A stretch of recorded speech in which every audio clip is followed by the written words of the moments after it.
माझ्या इथं उजव्या साईडचा रत्नागिरी जिल्हा आणि हा डाव्या साईडचा सिंधुदुर्ग जिल्हा आहे. या दोन जिल्ह्यांमध्ये फक्त एक खाडीचं अंतर आहे.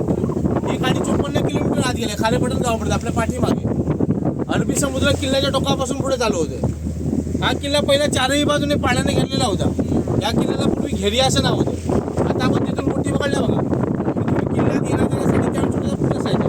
ते कालांतराने मातीच्या भलाटामध्ये पूर्णपणे बुजवलेले आहे. महाराज जेव्हा सुरतची लूट करून आले तर राजा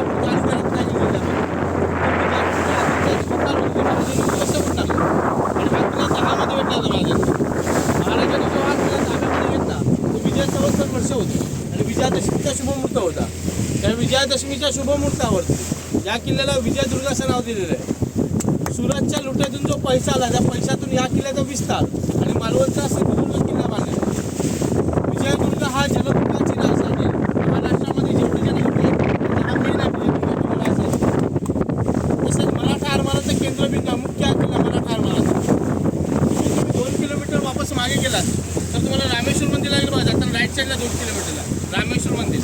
ते संभाजी आंग्रेंच्या काळातलं मंदिर आहे. कान्होजी आंग्रेंचे मुलगे संभाजी आंग्रे त्यांच्या काळातलं ते मंदिर आहे. त्या मंदिराच्या डाव्या साईडला तुम्हाला संभाजी आंग्रेंची समाधी